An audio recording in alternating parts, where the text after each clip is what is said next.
Hi students फिर से एक बार मैं तुम लोगों का यहाँ पर स्वागत करती हूँ बच्चों। आज के हम सेशन में लेखन विभाग में हमारी दूसरी कहानी देखने जा रहे हैं। पहली कहानी कल हमने देखी थी क्रोधी महात्मा की, कि किस प्रकार क्रोध इंसान को ख़त्म कर देता है, भले ही वह कितना ही बड़ा महात्मा क्यों न हो। तो बच्चों, क्रोध छोड़ देना चाहिए, यह कल की कहानी से हमने सीख ली है। तो कहानी पढ़ने का या समझने का या स्टडी करने का यही मतलब है कि तुम उस कहानी से कोई ना कोई सीख लो, अपना लो और उसे अपने जहन में, अपने मन में उतार लो और उसकी सीख लेकर हम कुछ सीखें। यही कहानी का मतलब होता है। तो बच्चों, कल के सेशन में हमने एक कहानी देखी थी। आज के सेशन में 2 कहानियाँ और देखने वाले हैं। तो बच्चों, हम दूसरी कहानी के जो रूपरेखा है यानी कि मुद्दे हैं उसे मैं पढ़ती हूँ, सब लोग ध्यान से सुनो।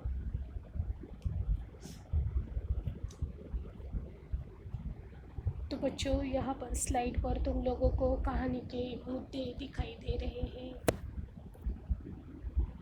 एक किसान उसकी स्त्री को धनी होने की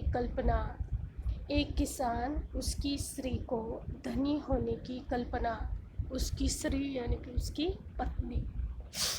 परी के दर्शन, 2 वरदान मांगने को कहना।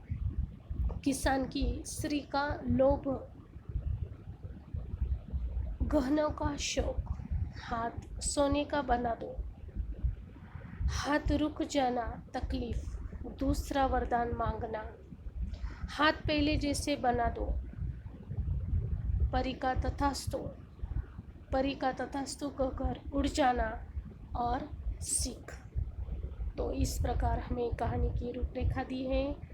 लगभग हमें 6 पॉइंट यहाँ पर दिए हैं। इसके अनुसार हम 4-5 परिच्छेद बनाएंगे और कहानी को लिखेंगे।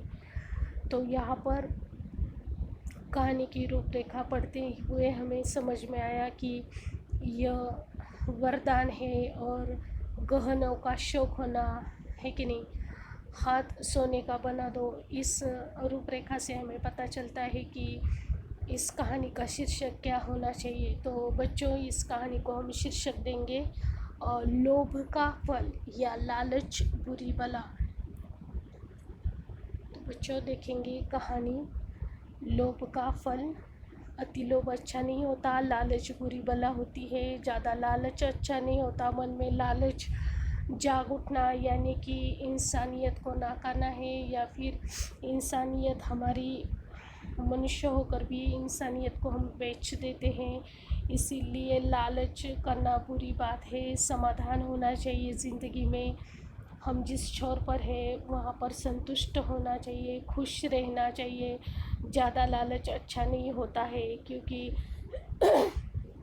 ये जो पैसा होता है, ये धन होता है, ये हम जब तक ज़िंदा है तब तक हम इसका इस्तेमाल करेंगे, लेकिन हमारे मर जाने के बाद दुनिया के लिए या हमारे रिश्तेदार परिवार के लिए बचा कर रखना ये भी बुरी बात है। क्योंकि हर एक को इंसान ने यहाँ पर बुद्धि दी है, सबको पैसा कमाना चाहिए, खुद के बलबूते पर खड़ा रहना चाहिए। ज़्यादा लालच करके, ज़्यादा संपत्ति का संचय करके दूसरों को भी मुसीबत डाल के ज़्यादा लालच अच्छी नहीं होती है। तो बच्चों, हम कहानी की ओर मुड़ते हैं। एक समय की बात है, रामधन नामक एक गरीब किसान था। उसकी पत्नी रमा को अपनी इस गरीब स्थिति से संतोष नहीं था। वह हमेशा अपनी लाचारी पर सोचा करती थी, काश मेरे पास भी बहुत धन होता। एक दिन रामदीन की पत्नी नदी के किनारे स्थित शिव मंदिर में गई। वहाँ बैठकर रमा सोच ही रही थी कि अचानक उसे परी दिखाई दी। परी को देखते ही वह फूली नहीं समाई, यानी कि फूलाना समाना यानी बहुत खुश होना, है कि नहीं। यहाँ पर मुहावरा यूज हुआ है। वह अकेलेपन की भावना से परी के पास पहुँची। वह अपनेपन की भावना से परी के पास पहुँची और उसके पैरों पर गिर पड़ी। परी उसकी विनम्रता देखकर बहुत खुश हुई। उसने कहा, तुम तो बड़ी विनम्र हो। तुम्हारी विनम्रता ने मेरे मन को मोह लिया है। तुम मुझसे कोई भी वरदान मांग सकती हो। मैं तुम्हारी 2 इच्छाएं पूरी कर सकती हूँ। तो यहाँ पर बच्चों परी खुश हुई है और परी ने कहा है कि तुम 2 वरदान मुझसे मांग सकती हो और वो 2 वरदान मैं तुम्हारे पूर्ण कर सकती हूँ। तो देखेंगे यहाँ पर रमा क्या मांगती है। परी की बात सुनकर रामधन की लालची पत्नी रमा के मन में प्रबल इच्छाएं पैदा हुई। उसे गहने पहनने का बड़ा शौक था। उसने मन में सोचा, क्यों ना अपना एक हाथ सोने का बनवा लूं। वह बोली, हे परी रानी, आप मुझ पर प्रसन्न हैं। मैं जो वरदान मांगना चाहती हूँ आप देंगी। परी के हाँ कहने पर रमा ने कहा, मेरा एक हाथ सोने का बना दो। रमा के वरदान मांगते ही उसका हाथ सोने का बन गया। तो देखो यहाँ पर रमा का पहला वरदान उसे प्राप्त होता है, बड़ी खुश होती है। रमा और भी कुछ मांग सकती थी जो ज़िंदगी भर के लिए उसको उपयोग में आए। ये सोना, उसने सोना मांग लिया। चलो आगे देखेंगे। उसका हाथ सोने की तरह कठोर हो गया। तो देखो चलता फिरता हाथ रुक गया, है कि नहीं, कठोर हो गया क्योंकि वो सोने का हो गया। उसे वह हिला नहीं सकती थी, उसमें जान नहीं थी अभी। उस हाथ के कारण उसे बड़ी तकलीफ होने लगी।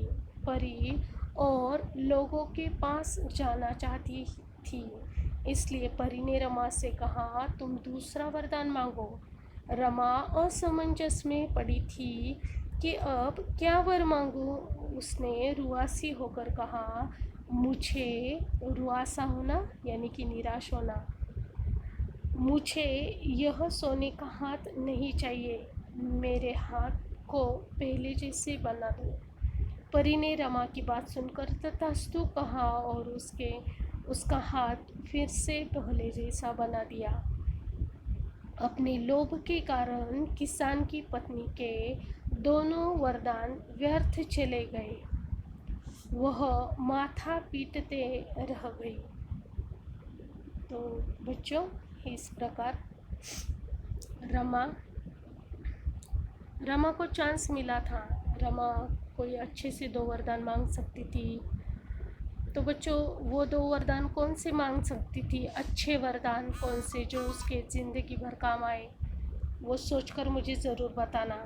और यहाँ पर हमें इस कहानी से सीख मिलती है कि लालच का परिणाम हमेशा बुरा होता है।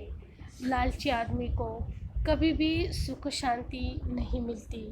तो इस प्रकार बच्चों हमने कहानी नंबर 2 देखी। आज हम कहानी नंबर 3 भी देखने वाले हैं।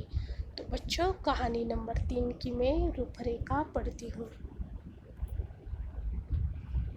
एक सुहावना वन। भगवान विष्णु का आगमन। वहाँ के सृष्टि सौंदर्य को देखकर भगवान खुश, लेकिन आश्चर्य। एक सूखे वृक्ष पर एक दुखी तोता। भगवान का प्रश्न, हरे भरे वृक्षों को छोड़कर इस वृक्ष पर क्यों बैठे हो। तोते का उत्तर, यह वृक्ष पहले हरा भरा और फल फूलों से संपन्न था। अब बुरे दिनों में इसका साथ कैसे छोड़ूं। भगवान का खुश होना वरदान का उत्तर, वृक्ष फिर से हरा भरा हो जाए। सीख, तो इस प्रकार यहाँ पर सच्चा प्रेम। है कि नहीं। और कृतज्ञ तोता, तो कृतज्ञ कहानी का शीर्षक है कृतज्ञ तोता या सच्चा प्रेम। तो यहाँ पर कृतज्ञ और कृतज्ञ इन दोनों में अंतर समझाना चाहूँगी। कृतज्ञ यानी कि जो कभी किए गए उपकार को भूलता नहीं है, और कृतज्ञ यानी कि जो किए गए उपकार को फौरन भूल जाता है, उसे कृतज्ञ कहते हैं। तो यहाँ पर कृतज्ञ तोता यानी कि उसे भली भांति वह जानता था कि उपकार का बदला किस प्रकार चुकाना चाहिए। तो बच्चों कहानी को पढ़ो, सुनो, मैं पढ़ती हूँ। ओके, तो कहानी नंबर 3, सच्चा प्रेम। नासिक के पास एक सुहावना जंगल था। वहाँ का प्राकृतिक सौंदर्य बड़ा ही मनभावन था। वन में तरह तरह के पशु पक्षी रहते थे। पक्षी मीठे मीठे फल खाते और मधुर गीत गाते थे। वहाँ की सुंदरता से मानो क्या भगवान भी मोहित हो गए। एक बार भगवान विष्णु सैर करने के लिए उस सुहावने वन में पधारे। वन में घूमते घूमते भगवान विष्णु भी उस प्राकृतिक सौंदर्य को देखकर खुश हो गए।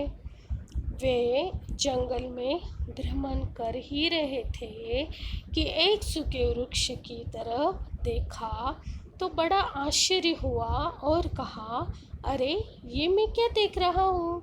जहाँ पर खुशहाली स्वयं निवास कर रही है, ऐसी जगह पर यह सूखा पेड़ और उस पर बैठा हुआ दुखी तोता, आश्चर्य है। वे अपनी जिज्ञासा को रोक न सके।